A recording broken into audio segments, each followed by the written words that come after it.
housing and home builders combined as a sector, most industries, to be honest, have troubles with is data.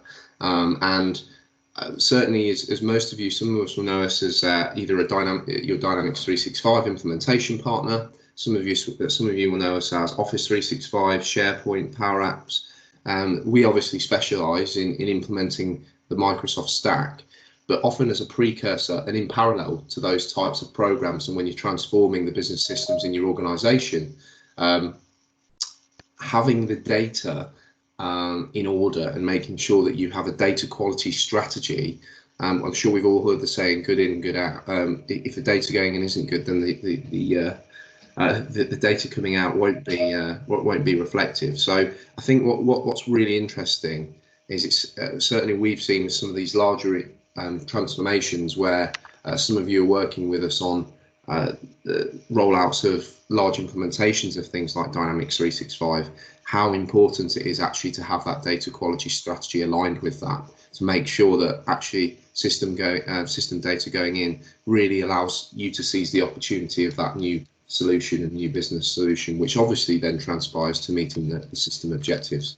So we've got a strategic partnership with our partner Intozetta, who we're delighted to join us this morning. And they're going to walk you through some best practice advice around data quality management and show you some hints and tips, as well as their software solution as well, which is a tool and a support aid to actually help organisations like yourselves manage data quality. Keisha's just put, as Keisha described earlier, we'd normally get everyone to do a hello and an introduction, but this session was so sought after that I think by the time we've done that, it'd be lunchtime. So we just thought we'd put some of your logos up there, just to give you guys a sense of who's on here. But thank you so much for joining us on what is potentially a 28 degrees morning. So really looking forward to today, and I'll let the guys at Intozetta get into it.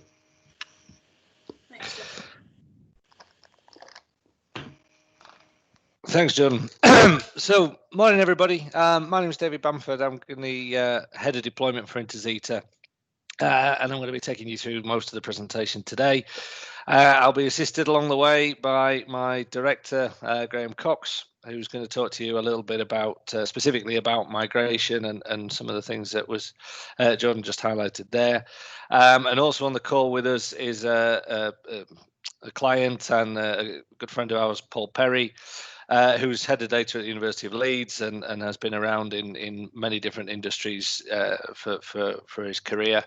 And also our business development manager, Will Peacock's on the line as well. If you have any questions, he'll be monitoring the chat for us. I'm going to do most of my talking to you virtually face to face. There's a couple of slides that I want to throw up, and also I'm going to talk you through as well some of the themes and topic areas with our software. I should say at this point, like the BBC, other data quality software is available. It's just more expensive and doesn't do as much. Remember I said that. So if you do have any questions, please put them in the chat. I'll try to pick them up as we go along. So the first thing I'll do is talk to you about our credentials as an organisation. So our data journey with housing started probably 4 years ago with one of the biggest in the country in Clarion, and then we've grown kind of organically from that into many different industries and sectors. So we've worked across probably about 8 or 9 different industry sectors now, with clients such as BAE Systems and Rolls-Royce in defence, the University of Leeds, obviously with Paul, and then across into utilities with Empower and Wessex Water. And we have 4 of the top 10 housing associations. So I see on the attendee list some friendly faces in the likes of Platform. We have a very specific philosophy towards data quality and governance, which I'm going to come on to. But I just wanted to start by explaining a little bit about why data quality is important, because it's a question a lot of people ask, particularly when they are looking to build a business case for investment in data quality. So I've just got some statistics here to show you that I've picked up.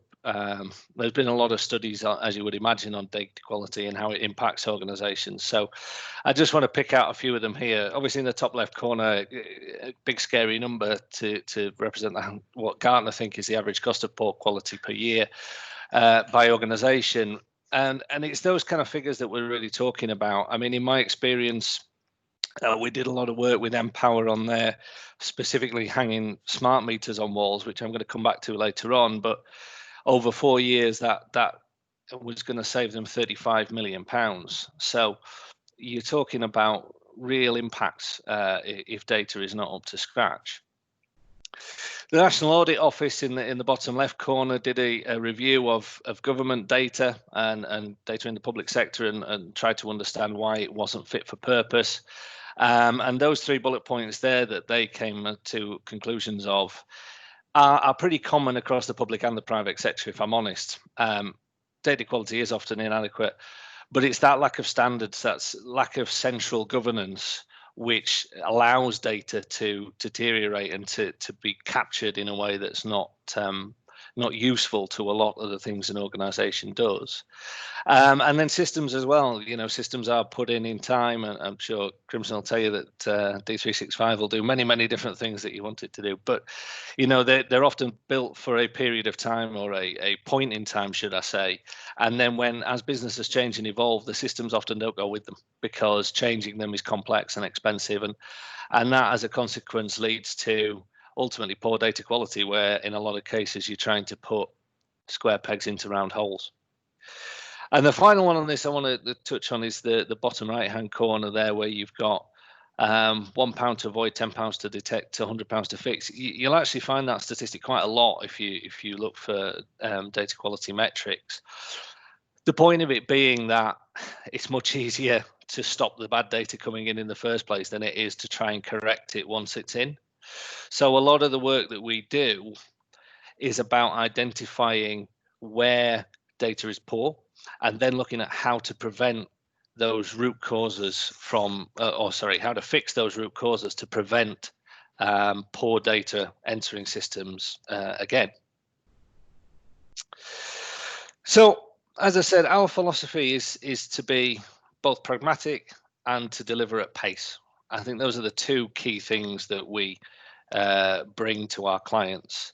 The point about being pragmatic is you can't possibly or wouldn't want to measure the data quality of every system and every point of data entry that you have. What you want to do is understand what data is driving business value and what data is preventing risk or minimizing risk. So particularly in housing, we think about things like, you know, have you got information about asbestos surveys where they've been done? Have you got maintenance schedules up to date? Are you only paying to maintain blocks that you actually own? Because we've seen in other industries, again, if I touch back on Empower, examples where they were paying, you know, hundreds of thousands of pounds a year for meters that they'd lost because they'd lost those clients to other businesses, but hadn't updated that particular system to reflect that. And we saw it in housing as well, and particularly in London, where blocks were being acquired by different housing associations and the maintenance of those blocks wasn't always clear. So if we think of a property, an asset that you guys have, you're going to understand what it is. You could probably understand where it is. You've got a good chance of knowing how much it's worth to you as an organization. And you're going to also understand that it costs a small amount of money to maintain that asset, or it costs an amount of money to maintain that asset every year to prevent it from degrading. We apply the same principles to data. So if I just share my screen a moment again. One of the things we do is usually in the first instance of starting work with a client is look at what do they have. So you can see here, this is a screen from our data dictionary. We're just cataloging the information that we're expecting to have. And then if I pick one of these, what we're looking to see is what is the relationship between the logical thing that we're expecting to have and the physical assets that we actually have. So in this case, the property reference number exists in 6 different places around our organization. So we can start to look at, okay, so which of those are we using in our reporting? Which of those are we using in our maintenance processes? Which of those are we using as our master record, as our golden record? Because until you start to understand that, you've got, all you can potentially end up with are data dictionaries from systems which don't necessarily tell you the value of that data to your organization. The other thing we do is try to create what we call a data fingerprint. So it's looking at how data is interacting with each other. So again, as part of linking that logical, this is what we need to have in order to do business, to the physical of this is what we've actually got, we'll start to draw out these maps to see how is data moving around, where is data mastered, which systems are holding which bits of information. And as I say, when it comes to bringing all that together, it doesn't necessarily have to just be systems. Some of the work we're doing with BAE Systems is around taking their PDF documents, their scanned in PDF documents, and extracting the data from those and using that to compare against the other data sources that they've got and the databases that we've got. The reason that's important is because until you can make those connections, you've just got data as a homogeneous lump. So by starting to overlay process, which I'll show you now, we can start to understand in more detail the why of the data that we're capturing. So if you look here at our tenant data, for example, we can say a lot of things about it in terms of its level of quality, in terms of its cost to the business, and I'll come back to that in a little bit more detail in a moment. But what we can start to do is link it into processes. So we've picked 4 typical processes here that you guys might recognize. And what we're saying is that tenant data exists in all of these and has an impact potentially on all of these. So when we dive into a process, we can start to look at, well, okay, so which are the key pieces of data that we need to improve this process? What are the things that are going to stop this process from completing successfully or mean that somebody else has to manually intervene? So again, if I go back to the Empower process, one of the ones we looked at, as I said, was installing smart meters, which is very, very similar to ones we've worked on before in housing around maintenance, particularly boiler maintenance.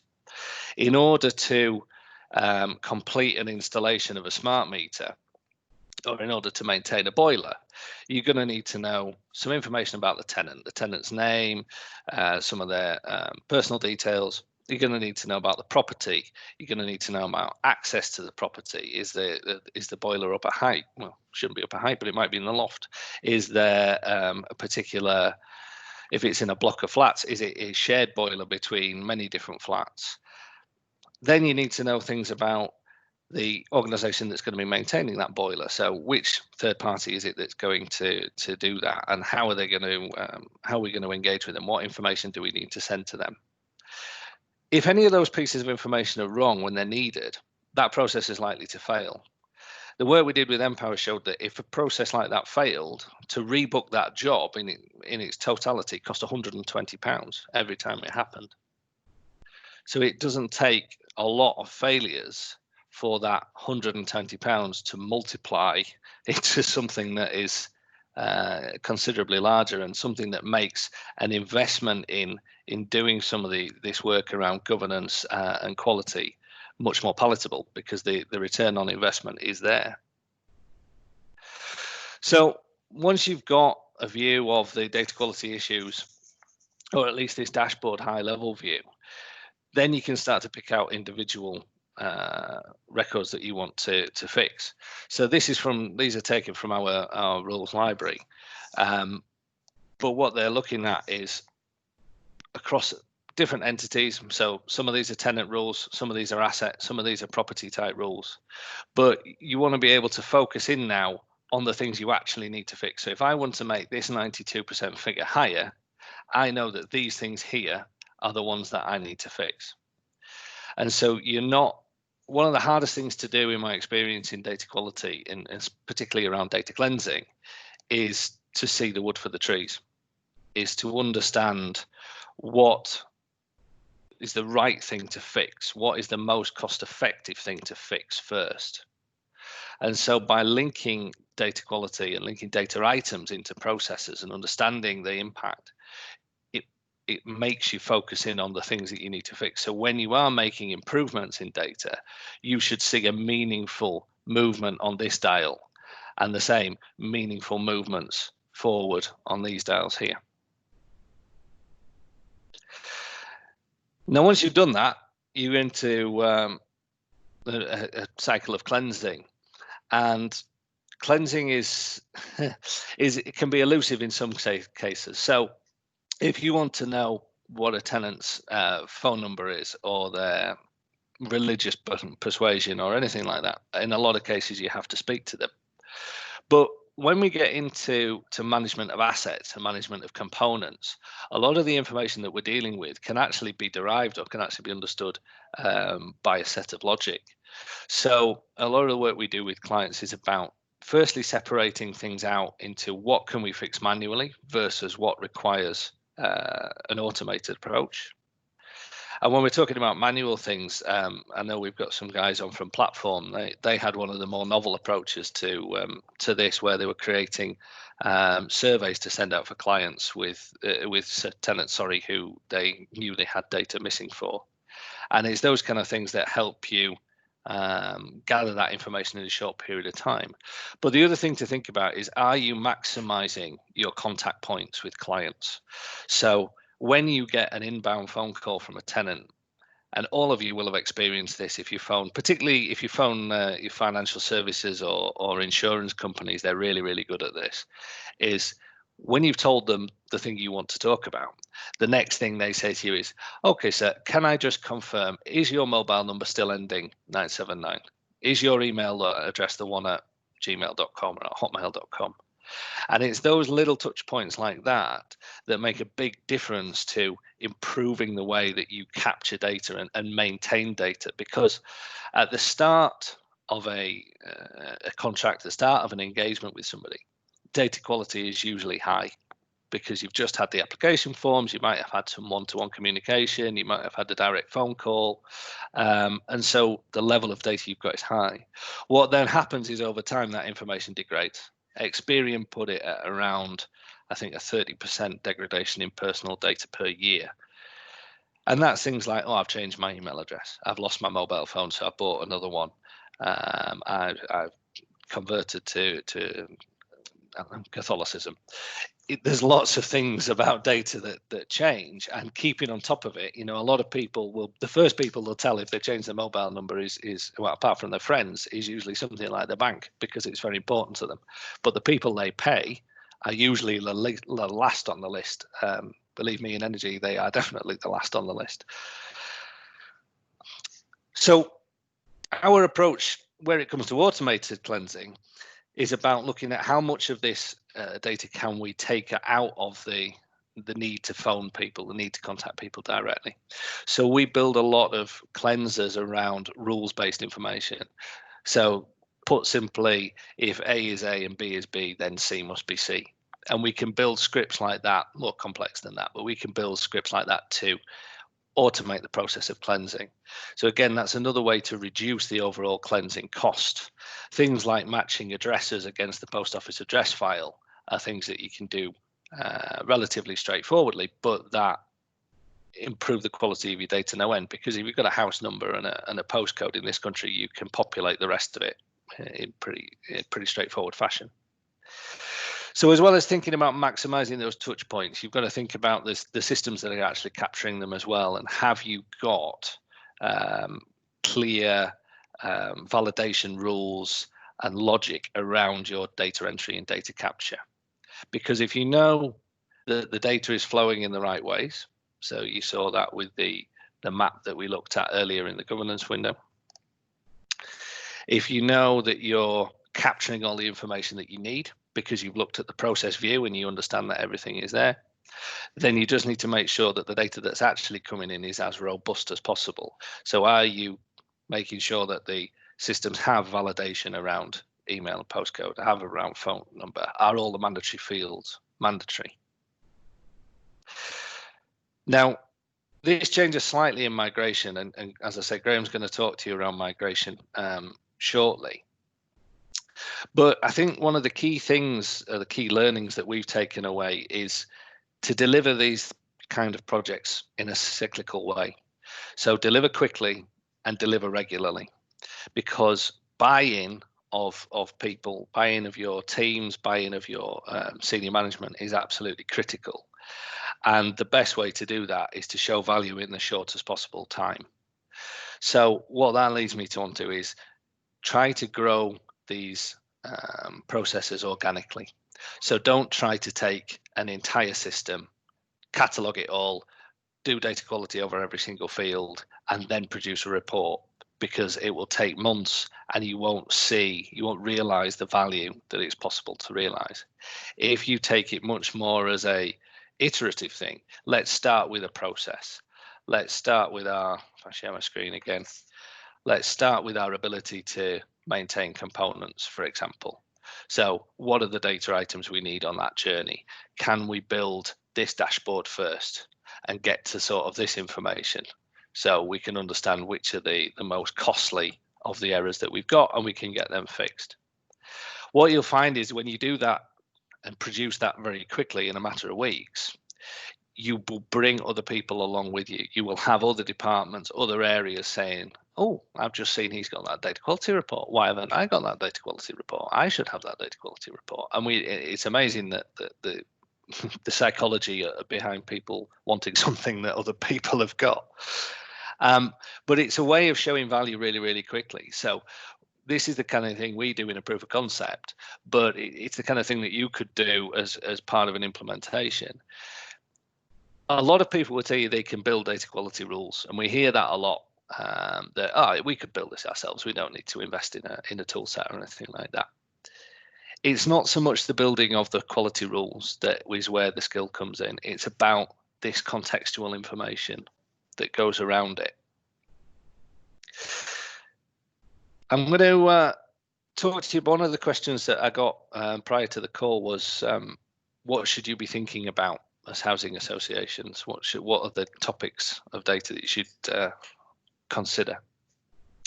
So as I've said, we've picked up on a few things there, particularly around focus on drivers of value, focus on minimizing risk. One of our other directors who couldn't make the call today, Dan, one of his favorite stories, don't ask me why, is about asbestos surveys, and this has come up a few times in housing.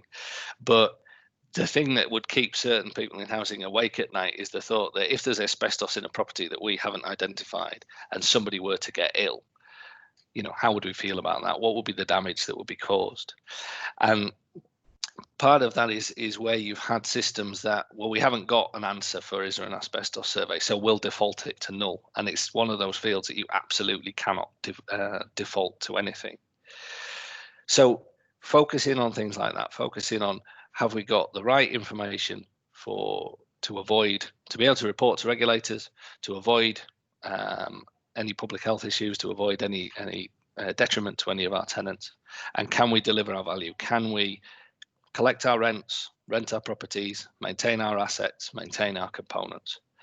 Those are the things that are going to allow you to focus in on the data that you need, you really, really need. And then anything that's left to the side of that, you should be asking, why are we storing that? Because every piece of data that you hold has a cost associated with it. Hi there, Dave. Just a quick question from Gareth Brace in the chat there. Yeah. Oh, right, you want me to read it? Sorry. Do you want me to read it out for you? I thought you were going to read it, Will. I was waiting for you to I'll read it. So it's Gareth at Catalyst, so thank you for asking a question here. So the question is, in order to be able to automate when processes are involved, one has to assume that there is a fairly high degree of automated processes. Not too sure how RPA and data quality are linked, other than at the end outcome, i.e. cleaner data and efficiency gain. How does your product handle RPA? The quality rules are easy, changing business and process is way harder, ? Gareth, if you wanted to elaborate on that, you of course can. Hi everyone. Yes, I will. When you talked about process in your dashboard, that's a massive question mark for me, because one assumes that if data quality is being measured by the efficiency of the process that's preceded it, you've got some controls within the process itself. So how do you, do you have, RPA? I mean, that's part of the thing that works together with any sort of data cleansing and efficiency game. I'm struggling to understand how you can quantify the metrics you had on that dashboard if processes are manual. How are you actually doing that? So it's not looking at the success of the process after the fact. It's looking at the likely success of the process based on the building blocks that come before it. So if I know what the process requires, even if the process is manual, if I know part of my manual process is someone has to contact the customer, someone has to contact the tenant to arrange something. If I don't have an email address, a telephone number for that customer, they're not going to struggle to make that contact. So it's looking prior to, and the idea is if you wanted to say, you're still only assessing the quality of that data, not the quality of the process. Yes, so that's correct. Right. Yeah. So when you talk about process on the dashboard, I don't know if you could bring it up again. Sure. I'm very curious about if you only consuming the output of the process, then you're not really using the process, are you? Process impact at the bottom. If you scroll down a little bit. Yeah. Yeah. Right. So you also had a little dashboard around. There were 4 horizontal bars. The other one. Sorry. I'll pull that one back up. That's the one. Can we manage assets? Yeah. Are we only answering that question based on the actual data at the end? No, we're answering that question based on the data at the start. So in order to manage an asset, so I'm not looking at is the process a good process. I'm not looking at is the process as efficient as possible. That's not what this tool is for. What I'm saying is based on our understanding of the data that's required in the process, how likely is the process to be successful? So around managing assets, in order to manage an asset, we need to know, where it is, what it's made of, what components are within it, whose responsibility it is, what locality it's in, etc., etc. Some of those things will be critical, as in if we don't have them, we won't be able to manage it successfully. So if we don't have a gas safety certificate for an asset, we may not be able to let it. Or if we don't have a contractor assigned to do general maintenance, we may not be able to put somebody in it. Right. So it's looking at those aspects of it. So it's how are the processes impacted from a data perspective. You're absolutely right. There's another side to that coin of is the process actually fit for purpose and does it do what we think it does? But what we're looking at is purely the data aspect. So if we assume the processes are as good as they can be, then is the data that about to go through them of a high enough standard for them to be able to complete without manual intervention. Right. Does that make sense? Yeah, it does. Thanks. Excellent. So yeah, I was just coming on to some things that I would be thinking about if I was in your position. One of the first notes that I came up with, and I think some of you guys already have this, but is to have a CDO or a head of data, a role, someone within the business who is responsible for setting the standards and managing data assets centrally. Because one of the things that we've seen a lot is where data is kind of let's say a byproduct of other existing processes, the governance and the management is nowhere near as high, and nor is the quality. And there's a lot of, if I'm completely honest, slopey shoulderedness around data, where actually no one wants to take responsibility and no one wants to take ownership. If you can put a senior person in place, it's ideal if they've got responsibility into the board or at least visibility up there, because a lot of these decisions have to be made at that level in order to make them happen. But the other thing I would strongly recommend is you establish a data council or a data committee and so have some key performance indicators around data. So when we think about that, I mean, on our dashboard, which you've seen a couple of times now, we have things like a percentage score, so an overall level of quality. We have a financial cost impact. We have a number, a volume of errors, although volume isn't always the best way to look. We have a split across the different areas so we can understand where we want to direct most of our attention and funding. These things are really important because they allow you to measure progress. The process one is another good example. You can set targets very easily against this because there will be always exceptions. You will never ever have 100% data quality in anything. So what's an acceptable level of exceptions? What's a manageable level of exceptions? Again, this is slightly different with migration, which Graham will come on to shortly. The other thing is, once you've established some senior management governance, you want to establish some rules and some standards that are published that everybody can understand. The easiest way to facilitate that is to then look at different roles and different role profiles. So there isn't really a standard set, but you're talking about things like putting local data stewards in place, people who have responsibility for data in their area, putting data owners in place. So we know if there's a problem with customer data, this person is responsible. If there's a problem with asset data, this person is responsible. That accountability drives performance. We did a lot of that work at AstraZeneca, the pharmaceutical business, where we were looking at, they've got obviously a global business, so it's very, very difficult to manage all the different inputs of data. It's very similar if you've got different local authority areas under your control, or whether you were separate housing associations that have come together. There will be different standards and different ways of working on both sides. It's important to set the standard centrally, so you can say, as a business, this is the minimum we need. And then in certain other areas, we can accept different things and document those and have those clear. And having the people in place will help that, because without the people, none of these things will be successful.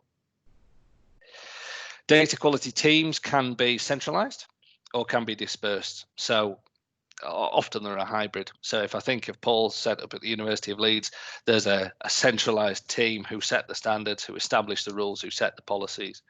And then there are people out in their different faculties with responsibilities for actually doing the day-to-day work. And the kind of participants you're going to need in this are quite broad. So you're going to need subject matter experts involved, for sure. So people who know about the systems, people who know about the processes. They don't necessarily have to be involved full time, but they definitely have to be involved. Then after that, you're going to need people to do data cleansing. So that could be customer service advisors, that could be specific resources brought in to do that. But importantly, as well as the cleansing, is finding people who can help you assess and understand the root causes of poor data, and then to make those changes. So for sure, you're going to need people in IT, but it's about, again, finding the problems, fixing the problem, cleansing the data. And the best way to do that, as I say, is by looking at how it impacts the processes. Now, as I mentioned a few times, one very specific process with its own very particular needs and a very, very high level of risk is around data migration. So at this point, I shall hand over to my learned colleague, Graham, and we'll just find his slide, who will talk to you. Just bear with me, Graham. I've misplaced the slide deck. So hello everybody. My name's Graham Cox. I'm one of the directors at Intozetta. Just an addendum to Dave's presentation. I wanted to talk about our capability around data migration. So we consider ourselves to be specialists in data migration, certainly within housing and Microsoft Dynamics D365. We've recently, this January, completed a large program at Clarion Housing, which was a 3-year huge implementation, and we are currently engaged with A2 Dominion on their D365 migration, which is going very well. So I just wanted to share some of the best practices about data migration, and I was doing some analysis yesterday, doing some research, and the number of programs that actually fail or are delayed from data migration failure is significant. Gartner's published some recent research and found that 83% of data migrations will fail or significantly overreach budget because they are not done well. So the slide that you can see there, so that's a very high level overview of data migration. Now our methodology, so that looks quite simple, quite straightforward, number of tasks and a plan on a page. Under our methodology, there are over 70 to 80 subtasks under there, which are very key in order to deliver the migration successfully. One of the common problems we find with our clients is that they try and use their own internal resources and use some of the tools that they've already got within their IT estate to build their migration solution. And this is typically one of the largest failures that we find, because if you do try and build it yourself, yeah, it'll ultimately cost you more money. Yeah, once you've built it and implemented it, it's thrown away. And it's also a very large distraction from the delivery of the program itself. Yeah, so where we found that clients have been building their own migration solutions, typically, where we've been involved, we've been engaged to implement our own solutions and recover the program. So if we just look on the right-hand side of this particular slide, you'll see the key software components required to deliver your migration solution. Now, these software components that are required are very specialist and are required to do a unique job. So if we think about at the start, we've got, we want to do data extraction. So we don't want to do data extraction once, we want to do it multiple times. We don't want to do it off one system, we want to do it off a multitude of systems. We don't want to just do it off regular databases. We also want to do it off Excel, PDF, other access databases. So it's important to have a solution that can do all of that and do it repeatedly, and remove the manual process out of the solution itself. So the next key piece of software that we'll need to order to deliver it is data profiling. So there are data profiling solutions out there. We, Intozetta, have our own data profiling solution. And what that does, it will look at the structure, the content, the quality of the data that you've got across your landscape.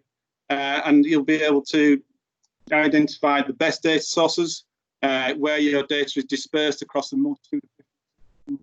You'll be able to then cherry pick that and maybe go on to implement a golden record or a high quality record based on data that's across various applications. So once you've done your data extraction and your profiling, Dave talked about quality, so I won't go into that in too much more detail. You've got your source to target mapping.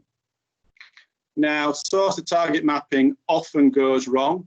It's often done in spreadsheets. It's often done very inconsistently and accurately, and is also one of the key reasons that a data migration program can overrun. So we would strongly recommend that the data migration mapping software is used to accurately and consistently map tables, data attributes from source to target in a very, very managed and controlled way, specifying how that data should be transformed.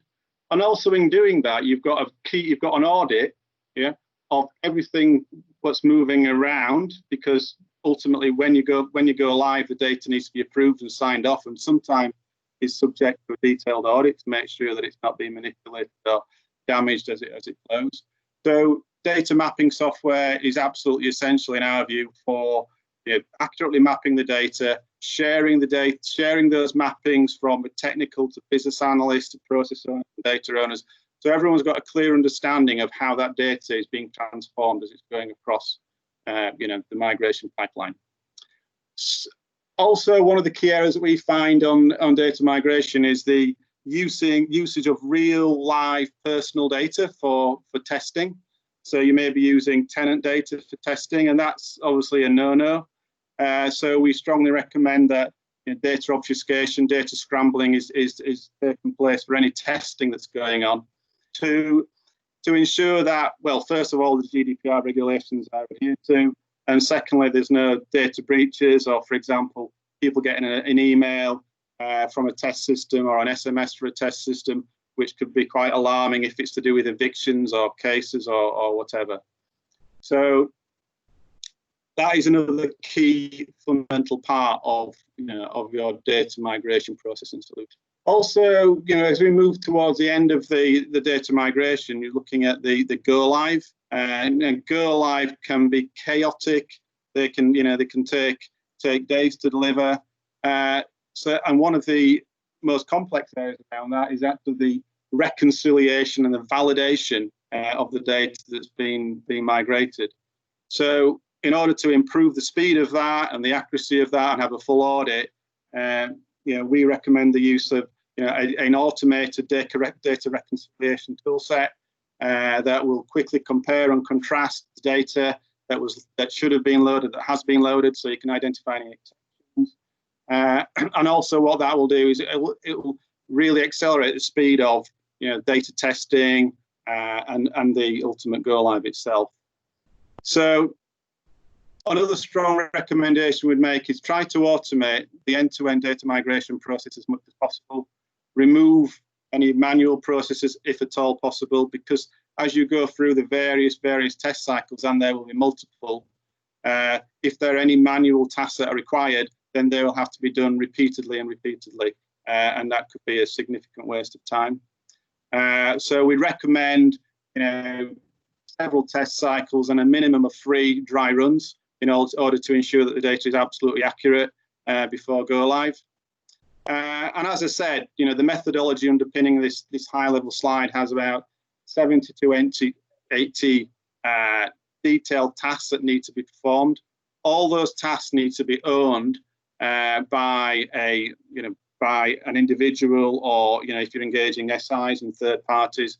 So it's important that every single activity is owned. The amount of times that we will go into an organization and do a health check around a data migration process, and then ask the questions, go around who owns this, who owns that across those 70 to 80 activities. The amount of times we find that there's gaps, and sometimes significant gaps, is it's nearly every single time that we find. So it's important to ensure that all the activities are owned and managed, and you have software to support that end-to-end process. Just to finish off before, just to hand back over to Dave. I've just got a question. Is it okay to ask you? Perfect. So Rob Silverman, Head of Data Improvement at Southern Housing Group, has a question for you. Are Intozetta working in any way with the HACT in relation to their UK housing standard? Rob, I don't know if you wanted to answer. So that's I believe it's the Housing Association Charles Double Trust. The answer is no in terms of that. However, in terms of our housing clients, we work with them to support their in the statistical data return. Alongside that, we are the data partner for NHS England via NHS Digital. So we provide a centralised solution, centralised standards of data quality, which then feeds out. So we actually could work with the HACT, but not currently. I think as well. So, sorry, just to add to that, Will, I suppose, Rob, from our perspective, as you know, Crimson are heavily involved with HACT and looking at how we design and develop the entities within things like Dynamics that really meet that data standard. Intozetta, the relationship now with Crimson, we're working together sort of in partnership on programs. So absolutely, I suppose from our element, we're sort of handling more the HACT side, which will then feed into the work that Intozetta do around, kind of, as was mentioned, the entities and being able to pull the data and almost do that kind of reporting side of it. So I think together we're sort of working at the moment. It's probably been more on our side, looking at the actual solutions and how we can have that as the kind of core data entities based on the HACT standard. As you know, we're sort of quite working very closely with HACT at the moment, but I think that will certainly lead on to the work then that Intozetta do and we do together. Rob, does that answer your question? Yeah, it does. Thank you. That makes sense. Thank you. You're welcome. Thank you. Cool. Okay, just before I hand back to Dave, one of the key recommendations we'd make is, create a central data team, a data team that is completely focused on delivering data migration. if people are working in BAU or IT and doing little bits of data migration activities, usually the BAU work, the supporting the business takes priority, and the data migration work is not completed. So we definitely recommend having a dedicated data migration team completely focused on delivering it, and a experienced data lead who has done it before and done it before successfully, to know where all those dragons lie, where the problems exist, to ensure that they're not, the problems aren't repeated and the program isn't ultimately delayed, leading to the overrun of costs. Okay, thanks, Graham. So I hope that's been useful, guys. That's pretty much the end of what we're going to say, and I'm going to hand over to Paul Perry in a moment to talk to you through his experience. But just to leave you with some final thoughts, as I said, be pragmatic. Look for the data that really matters to the business. Look for the things that are going to cause the potential risks. Look for the things that drive value and work on those. Grow it organically. Start with something manageable, start with something achievable, and deliver value quickly. If you bring people along with you, if they see value quickly, they will get on board and they will help. If you don't do that, if you just try to deliver one big bang after 18 months, it will fall by the wayside. We see it so many times.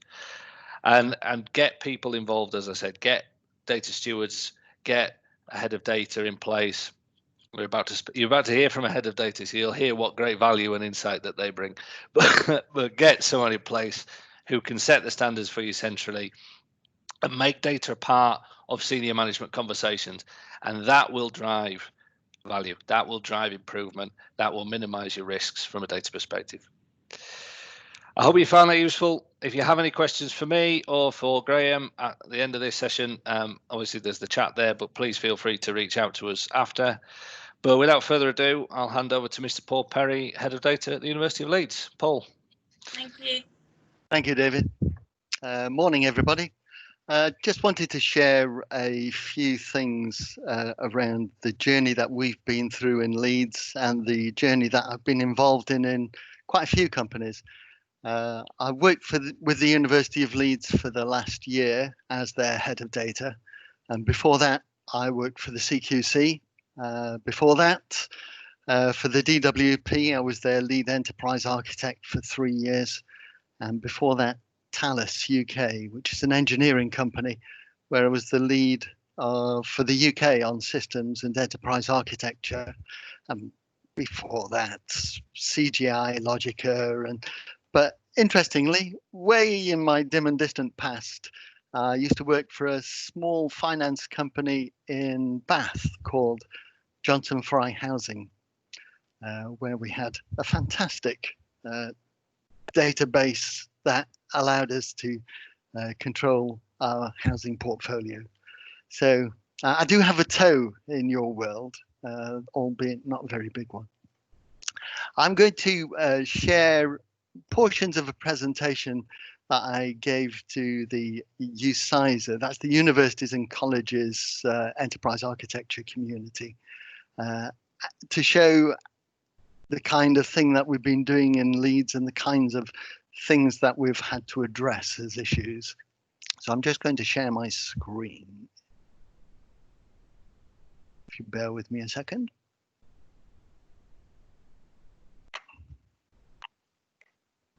Right. Hopefully you can see that. So that's introducing me. Hello? Yes, we can see that, Paul. Excellent. Was that Will? It was indeed. Thank you, Will. I was looking at the way that we use data to drive business transformation, and I wanted to address various myths around data. And I've had to do this with the higher education data community and also within the University of Leeds to get them to recognize why data is important to them and especially why the quality of that data is important to them. So I want to run through very quickly this feeling that data is the new oil or the new gold, which gives it this sort of status on a pedestal that it's going to solve all your problems. But there's also a great danger around data, and there's a fear of using it because of all the legislation and because of the news that we see very often. And data itself is difficult to use because it's entangled in the processes that have been built up over years and years. Many of the reasons for those processes have now disappeared, but the data is still entangled in those systems and processes that used to govern that. So then I encourage people to step back from precisely where the data is manipulated and managed within the organization and start to look at the life of data throughout the entire life cycle of your organization. So how does that data arrive? How is it used? And how is it eventually destroyed? And something that's very often missing is the understanding of what your data is. Now, in the university and in several companies, I've had to step right back and go back to first principles to explain what data is and what information is and what intelligence is. And it can take a while because data is something that we all talk about now and we all think we understand it. But actually, do we? And then there's a section which I call stepping through the looking glass, because once you have a handle on where your data lives, what kind of quality it is, what processes it enables you to deliver, you can then start to look at how you can transform those processes and eradicate the errors, eradicate those things that are costing you loads of money. So I will apologize that this is going to be ever so fast. If any of you want to get in contact and chat through any of this, then feel free. Please feel free to throw things into the chat window as well, which I can't see while I'm presenting. So somebody will have to shout. I'll keep an eye on it for you, don't worry, Paul. Thank you. You're welcome. So data is the new, this idea that data is an invaluable asset. And it's often compared to gold or oil. So let's look at what gold or oil has to offer. We know that both of those are more valuable when they're pure or when they're refined. We know that both of them are fairly scarce. And gold doesn't deteriorate, it has intrinsic value. And oil, we know, is consumed by use and wrecks our environment. There is another thing around oil. It's quite messy when it's uncontrolled. When I was young, there were tanker disasters all the time. And you had all these pictures of people mopping up birds on the coasts of Britain and other countries. So data, how does that compare? Well, actually, it's quite different because data is more valuable when we mix it with more data. And I don't think we can say it's scarce. When you look at the statistics, the amount of data that is being generated second by second is simply mind-blowing. And all this data, if it's going to be useful, needs to be curated carefully.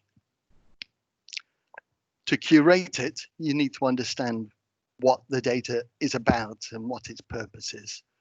But data itself has absolutely no value on its own. And the other thing where it is completely different is that rather than gold or oil, which we're going to run out of, there's no indication we're ever going to run out of data. And once you've used it, actually it becomes more useful. There is one other thing that we know about data, that actually, when it's uncontrolled, it is extremely messy. And we see this in the headlines all the time. It causes problems for our operations. It causes problems for our profits. It causes problems for our reputation. And so it's regarded as a risk. very obvious ones that we're confronted with day by day, which make us scared to use data effectively, are those things around that I've listed on the screen here, around data loss, a breach of data, personally identifiable information, and the impact of losing control of this data. That impact that it can have on your business is truly devastating.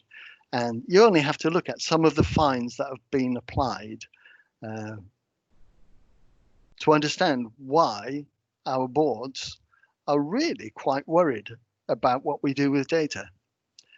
These look like quite massive fines, but there are two pending which dwarf these. They haven't actually been applied, but they've been. They are going to be applied. The ICO have issued statements about them, and all this was just because people lost control of their data. So that understandably creates some concern in our boards, and that seems to be the focus of the concern. But actually, the bigger risk, in many ways, is operational failure, and this tends to be because we don't understand the quality, or we don't understand the data, or we don't apply the standards. So I just wanted to look at a few examples of these. Data quality. There's the Mariner 1 Venus probe. This is a wonderful picture of it. It's the only picture we have of it because there was a transcription error in some of the data, and it meant it didn't get much further than this before they had to blow it up because it wasn't going to make it into space. A problem in our understanding. This is not the picture of the Texaco oil rig mentioned there because there was a gap in the understanding of the engineering of that rig. They used the wrong map projection. They were building this on a freshwater lake, and there was a salt mine underneath. They thought that they were drilling in a safe place, but because the information they had was correct, but they didn't understand it, they drilled straight into the salt mine, and this 10-foot deep lake turned into a 200-foot deep salt lake, causing devastation in the area, but also causing Texaco quite a lot of problems. Most of that £50 million that it cost them was the consequence of getting that data wrong. And here's a picture of the Mars orbit climate orbiter, sorry. In the case of this, they used the wrong units in the navigation system. Cost them $125 million because it came somewhat closer to Mars than they expected. And they finally found it as a smudge on the surface a few years back. So if we don't understand our data properly, it puts our business at risk. We got Intozetta to do some work for us in the university to assess something that everybody recognized was vital to the operation of the university. And that is information around students and the courses that they take. And we only allowed them to do a small section of the work because we didn't want to pay too much, obviously. And their findings allowed us to go back to the, sorry, go on, David. Yeah, their findings allowed us to go back to the board and tell them the magnitude of the problem that we had. So you can see from these figures, effectively, only 12% of the information that we had on our active students was useful to us in our processes. Only 7.2% on the programs, those are the university degrees, was actually correct. There was one shining light, the placement for students, that was 99.7% correct as far as we could tell. And that's because we just spent a fortune on getting that information right. I was able to go to the board and say, look, this shows us the magnitude of the problem, because these are costs we are already incurring.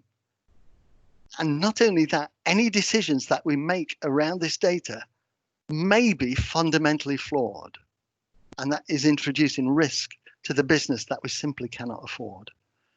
There was an interesting other point to this. According to our rules, we had 95,640 students in our systems. Now, we knew that actually we only had about 40,000 students. So that just shows you how far out our data was. Talking to other universities, this is not unusual. One university I was speaking to told me that the most reliable way that they had of telling how many students they had was not to look at the system, but to stand outside the door in IT and count them as they wandered past. I've seen this reflected in industry after industry, that we're making decisions on data that is fundamentally flawed. So people don't trust the data. We're running processes on information that is of very poor quality. And so the processes themselves are unreliable.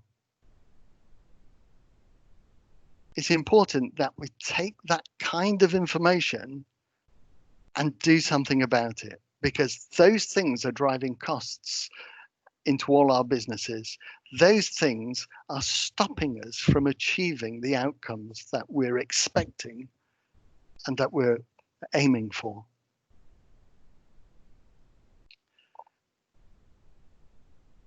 You can see that data quality on its own will not tell you those things. It will tell you the impact on individual processes. So your letting process will be impacted by the fact that you haven't got proper records of your tenants. But that in itself does not tell you what impact that is having on the business overall. With investigation, we found out that anyone that was using the information within the university was spending 80% of their time repairing that information before they could begin to do something useful. And so we're actually only productive for 20% of the time. Because they didn't understand the data and where it was used and why it was used, they didn't repair that data in situ. They would pull it out, manipulate it. I think the phrase they used was fertile, because they were improving it for their purposes. They were repairing it. They were rejoining it so that it could be used for the purposes that they intended to use it for. So actually 4/5 of the time was wasted. Why is this?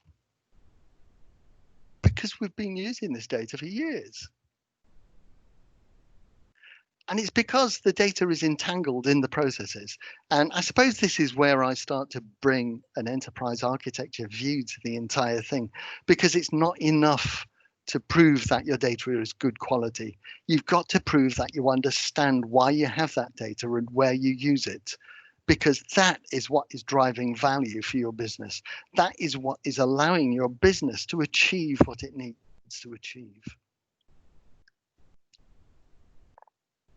In most organizations, there are lots of different departments. All these departments have got different purposes. They've got different targets. They work to different cycles. And so they're supported by different systems. Because of those different cycles and challenges of the various departments, they have different processes to support them. And that creates a problem, which is multiplied when you come into the region of acquisitions, because not only is your company like that, the company that you're acquiring is also like that, and their data is hidden away in these silos. In fact, it's probably too generous a word to call them silos. They are small vaults within your organization that contain the data. That's where our data lives in most organizations. And so you can see with those things operating to different cycles, having different pressures on them, trying to achieve different outcomes, actually trying to control all that data is difficult. But it's necessary because all of these departments, all of these processes depend on that data being there. So rather than look at data within the context solely of the department, what we started to do was we started to look at what data was in that department, where it was used and why it was used. You start off with a department or a process, as David said earlier, that is causing you particular heartache, because nobody's going to care about something that seems to be working perfectly. They're only going to care about stuff that is causing them pain currently. And then as time goes on, you can repeat that process with the rest of the processes in your organization, the rest of those services that you're supplying, and all the time asking, right, what data? Where is it? Why is it there? It helps you weed out what data you need from the data that you've traditionally held and maintained. And it brings you to look at the life cycle of that data throughout your organization. So if you look at a typical data life cycle, we just bung data in somewhere into some system. It lives within our organization for a number of years. And then eventually, if we are governing and managing our information properly, we destroy it, which is fine. While we have it, we have these pesky things called data consumers. And those consumers may be internal, they may be external, but the people who need that data for a purpose. And so they take that data, and then there's that process of fertiling the data so that it meets your need. So they manipulate it and they change it so that they can use it. That takes time. As we heard, quite often it takes more time to repair and to make the data usable than it does to actually use the data itself. And this is happening all up and down the life cycle. Sometimes it's big, important things. Sometimes it's just a very small thing that we're doing. But all the time you incur that cost of repairing the data. So in the university, what we did was we introduced the concept of data stewards and owners and processors. Now, the data steward is the person who understands everywhere that that data is used. They're responsible for its collection. They're responsible for its destruction. They're responsible for allowing people access to it. And the data steward is the one who controls the quality, and they tend to have a closer focus. They're focused more on the individual processes that use that data, because actually they know what kind of quality that data needs to come up to. The owner bringing together those ideas of the stewards from across the life cycle can then build a real picture of what the data needs to look like. It's really important. These people are not technical people. These people are people in your business, because technical people, some of them are quite good, but they can get distracted with the beauty of the data and the financing the way, finessing the way that that data is structured so that it's reusable and easy to control. What we're really interested in is what use that data is to the business. So those data stewards and processors and owners can manipulate the data as it comes in so that it's useful up and down the process. Then we can cut out a vast majority of that data fiddling that takes up so much time. Again, let's look at that data lifecycle in a slightly different way. So your owner and steward is creating the data. Brilliant. This is a person, his contacts, preferences, name, all the kinds of things that you would expect to be associated with a person. And they're cleaning it up so that it can be useful throughout the process. And then somebody comes along to use that data, but actually they only use a portion of that data. And another set of consumers use a different portion. And so as we continue to look at the way that the data is used throughout all our processes, we can begin to see a pattern of why it's useful, what it's useful for, and which of our outcomes those pieces of data are actually contributing to. That's where the quality becomes useful, because now you can tell which of your outcomes, which of your goals and which of your targets you are being frustrated in because the quality of your data is too bad. And being able to grade that on a frustration and cost scale, you can begin to drive real value into the business by addressing the right bits of data. The other thing that you may be able to identify is those pieces of data that we have historically collected, but actually we don't use for anything anymore. So we can ask the question, why are we holding it? Actually, if we don't have a purpose for it, we mustn't hold it. Is that showing us something that we should be doing and we're not? Therefore, what processes do we need to profit from that data?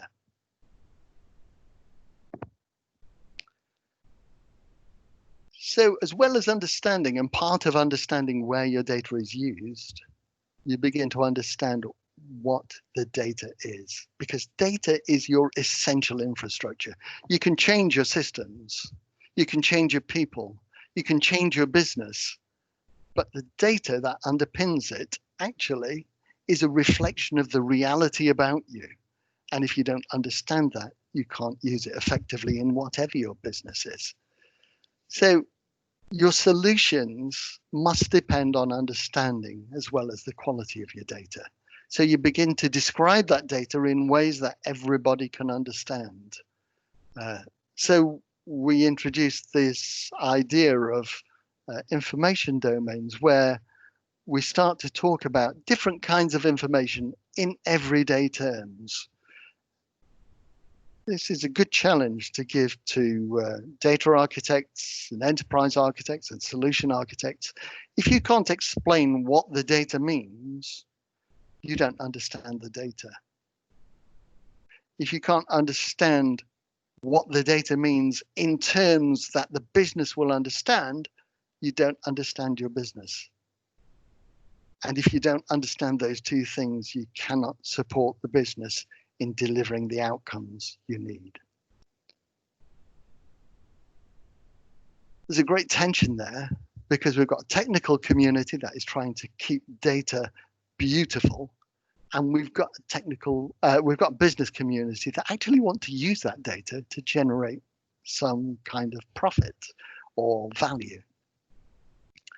The technical community has this really, really intricate view of how the data supports one another and how those issues ripple through your infrastructure. The business community need it to be simple and understandable. They need it natural. They need it to be useful. So to illustrate this within the setting of the university, I took the example of a student that everybody recognized. And a student is somebody who is studying a module or more than one module, and those modules come together to form a university degree or a program. Nearly all our systems are based that way, but actually what we're talking about is a person. And that person, right, there's some more information about them that we hold, maybe an address. That person may be enrolled on a module that is part of a program. And you know, when they are, then they are a student. But equally, that same person is also a tenant. Another person in a relationship with that module may be a lecturer. Another person in an association with that address may be an owner. And so that single idea of person is expressed in all these different business ways. And by being able to link them together and understand the relationship, we can make the fundamental information more useful. You fit it into your processes. You understand how your processes work. I'm just going to run through this really quickly. You understand how and what exists and why it exists there. You understand where your owners and where your governance and where your strategy and your legal responsibilities lie and where your information is used. You step through that looking glass and you look at your organization and what you are trying to achieve and what your customers are trying to achieve. You see what services that you offer to try to address those needs. You see how those services are structured into individual customer-facing services and what their goals are.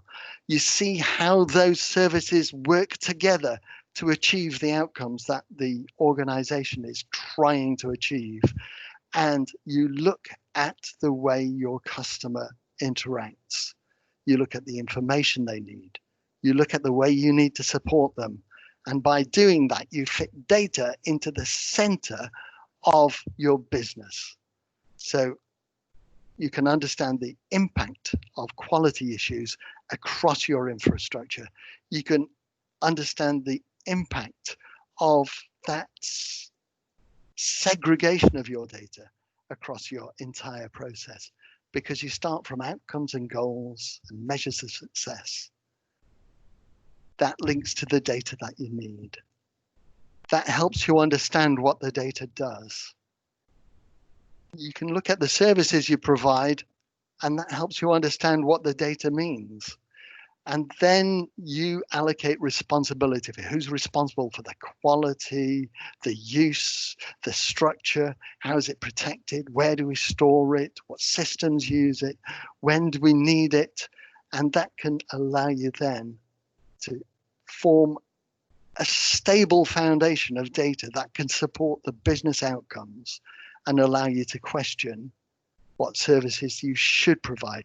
And that's the journey we're going on through the university, and all levels of the university, from the very highest university board to the very lowest business process, are all exploring this together and contributing to our knowledge so that we can use those things to address our problems. And what happens when we don't understand the purpose and the meaning and the use of our data? Well, we get our processes the wrong shape. We get our reactions the wrong shape.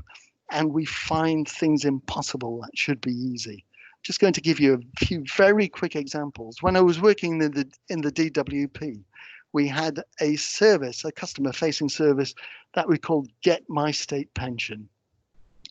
And we were redeveloping this along the lines of the old service, which started when people were allocated their national insurance number when they were 16 and ended at death.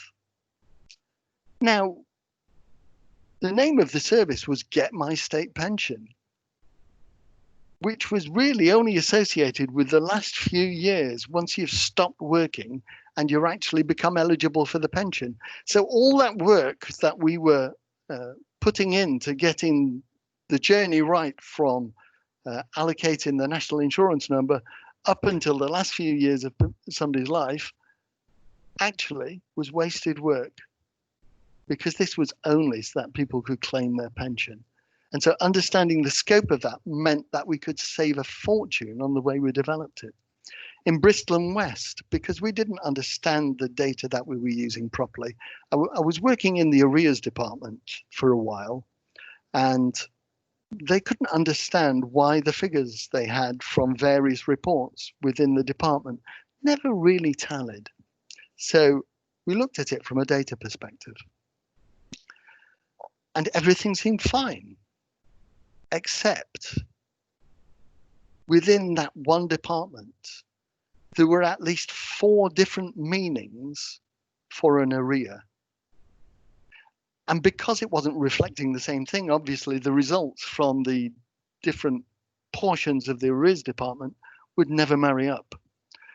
I couldn't believe this, so I went to our finance board and said, look, if this is true, we must be issuing eviction notices before we've told people that they're in arrears sometime. I was expecting them to say, no, don't be ridiculous. We could never do that. In actual fact, they said, oh, is that how it works? Is that why we do that? Which was causing massive reputational damage for the building society, because these things were hitting the papers. I've received eviction notices and I didn't even know I was in arrears. And it was simply because we hadn't defined what an arrear was in a consistent way across the organization.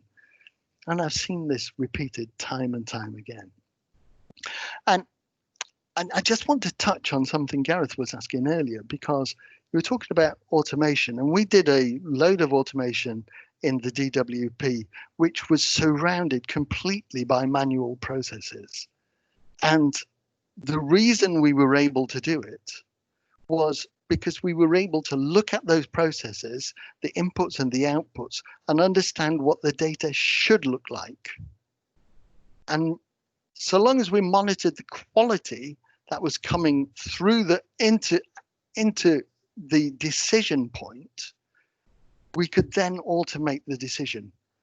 Initially, nobody trusted us to do it, quite rightly. So what we did, we created an automated decision-making process. Decision on some of these benefits used to take days, in some cases weeks, because people had to look at the data, look into it, investigate, and ensure that we were making the right decision. Through investigating what information went in and what decisions were made, we were able to create a small automation engine that said, with this signature of data, that means this should be the decision. Nobody trusted us, so we ran this in parallel with the manual system. It was there as a guide to assist them, but they weren't tied to it. Cool. We found a question, if that's okay. Yeah, go on. Perfect. So we've got a question from Gareth at Catalyst Housing. So it said, Paul, very insightful presentation, thank you. We've been writing about the concept of knowledge business. This is an academic construct on the data to information to the knowledge of wisdom continuum. Does this similar concept sit behind the approach you've articulated? And also just wanted to note, everyone, we are running a couple of minutes behind on schedule, but we'll be wrapping up shortly. I'll stop. Yes, it is based around that. There are different levels of understanding of what the data is. So we've got this information domain model that explains the context and the meaning of the data. We've got a level of conceptual data which goes into more detail of the data itself, and sitting under that you've got the technical data. But that is all constructed on, normally it starts data, information, all the way up to insight. But in most organizations, data is too nice a word. Actually, most organizations start in absolute chaos because they don't know what the purpose of the data is, they don't know what it's about or why it was collected. And so we've had to lead the business by the hand through those concepts and why they're important for them. And that enables the business to connect at the right level. So the technical people can understand the minutiae, and the board can understand that generality that help them make decisions around the strategy and future of the organization. Does that help? Perfect, thank you. Gareth, does that help? Yes, yes, it does. Thank you. Yeah, so just yeah, I couldn't agree more. I just wanted to confirm our direction of travel, and we base that on that concept of the knowledge business. So you talked about insight. We talk about knowledge. It's the same thing, right? It's the same continuum. Yeah, it is. I tend to place knowledge just below insight, because knowledge is understanding and combining and using that information. I meant to say wisdom is equal to insight. Sorry. Yeah. Wisdom comes after not. Yeah. Sorry. It's the same. It's the same construct. It is. Yeah. But it's a bit like building a property. There's no value in the property while it's a pile of bricks and cement. You've got to put those things together, and then you create the value. So, you know, the bricks and cement is the data in that analogy, and of course it moves on. So you've got to start with that data. So yeah. Yeah. Yeah. You absolutely do, because that is that's the mortar that holds the whole thing together. It's that coherent infrastructure that integrates all your processes and all your purpose. And I've found this in industry after industry, because I've gone from heavy engineering through finance right the way into education. And the same thing applies all the way through. It's that understanding and manipulation and moving of the data through appropriate systems and processes and controlling it effectively that gives you value, and then allows you to reassess your business and the structure of it so that you can cut out waste and maximize on the things that are actually helping you achieve the outcomes that you want, whether they're financial or whether they're socioeconomic. Thank you. Paul, were you just finishing up there? Yeah, I was just finishing up just to emphasize the fact that this is what underpins everything. And when you get this right, you can begin to introduce this automation, and introducing the automation helps you prove that you've understood the information, because in the example I was giving, actually DWP found that within a few seconds, the automated process gave them more reliable results than their old manual process. So they had fewer complaints. If anybody wants to follow any of this up, then please do get in touch. I'm afraid at the university, COVID has interrupted us. So it's a case of COVID interrupt us, because I was day rate contractor there, putting in place the structures that they need to carry forward, which thankfully they're managing to carry forward now. So if anybody wants to follow up on any of this stuff, please do. That was great, thank you, Paul, and really interesting as well. I'm sure everyone else would agree. Has anyone got any, I know we're slightly behind on time, but has anyone got any questions right now, or are you happy to get in touch with Paul after the webinar? Great, I'll take that as they'll get in touch with you after. Thank you, that was perfect.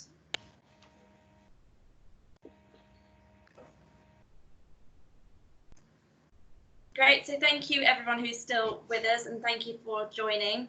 Sure. So what's next? We'll be hosting another Housing Leaders Breakfast the end of July. We're just confirming the dates at the moment. And then when we can do them in person, we'll still have virtual events, but make the in-person ones, I guess, bigger and better. So you will be invited to our dinners as well, don't worry. So if you're interested in attending our next webinar, if you just let us know in the chat window, we'll make sure you get an invite as well. And also, we'll be really interested in hearing what topics, what thoughts you'd like us to talk around, any challenges that you're finding, because we really want to make it about you, and also just make it really, I guess, information sharing. So here's some of the topics that we've covered so far. So we've had Gartner speaking.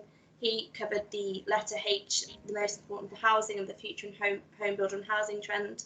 So we had one of their directors there speaking. the world of artificial intelligence. We've talked around virtual reality and virtual agents, and obviously today around data quality. So if you've got any topics that you'd like us to discuss, or that you would even like to discuss, please do let us know. Jordan, over to you. Thanks, guys. Yeah, so just a very quick thank you to the guys at Intozetta and Paul. Fantastic speech there, and I'm sure I certainly learned a hell of a lot in that hour and a half. But thank you for interjecting, and we'll share out your contact details, guys. We'll just leave this on screen so you can get in touch, either myself from a Crimson perspective, or Will from an Intozetta, and of course Paul shared his email details. But if anybody wants to drop us a line, if they want to speak to anyone from either side, let us know. But as I say, guys, this is a monthly forum that we're running, and as Keisha's just alluded to there, we've covered off some fantastic topics over the last sort of 8 months or so, and it'd be great to get your guys' views on any sort of particular subject matter areas you'd like us to look at. We've also got Chris on the call, who, Chris, I don't know if you just wanted to say, Chris, you work with a number of our housing associations on the recruitment side, don't you, and sort of help with a number of resources. So, yeah, thanks, Jordan. Yeah, and thanks, guys. Those really good speeches. I'm going to be very quick because I know we run over, but very knowledgeable and insightful. Yeah, as Jordan just alluded to, then I've been at Crimson for 15 years now, and as business development manager. Started in IT, but now actually recruit IT people, especially within housing, the housing groups, associations, builders, etc. And a few of our clients on the call, also a few prospects as well. But if you need any advice, market intelligence in around interims, direct contractors, and Paul, I'll hopefully catch up with you as well after trying to secure you a new role. You need anything, just give me a shout. You know, I'm quite easy to talk to, and if you want to meet up as well after all this is over, then I'm happy to touch base and have a coffee as well. But yeah, I'll put my details on there as well. So contract, permanent, interim, whatever it is, just give me a shout. Thank you. Cheers, Jordan. Thank you, Keisha, for arranging. Thank you. Yeah, same for here. So it's Will Peacock here. So I work for Intozetta as well. Like if you, so off the back of this kind of session, if you'd like to, any more information on the best practice or indeed the solution, just either reach out to Jordan, Chris, or directly to myself, and we'll be happy to set up that conversation. Perfect. Thanks, guys. Great. Thanks. Sorry, Keisha. You carry on. It's fine. Perfect. So, yeah, as Keisha said, we'll look out for details for the next one. Hopefully, you've captured our contact details there. Please do get in touch if you've got any further questions off the back of this. And we'll hope to see you again next month for the July one on a different topic. In the meantime, enjoy the weather and have a good rest of your day. Thanks, guys. Thank you for joining. Thanks to the speakers. See Thanks you all. Bye. Thank you, everybody. Thanks very much, everyone. Bye. Thank you. Bye. Bye. Thank you. Thanks.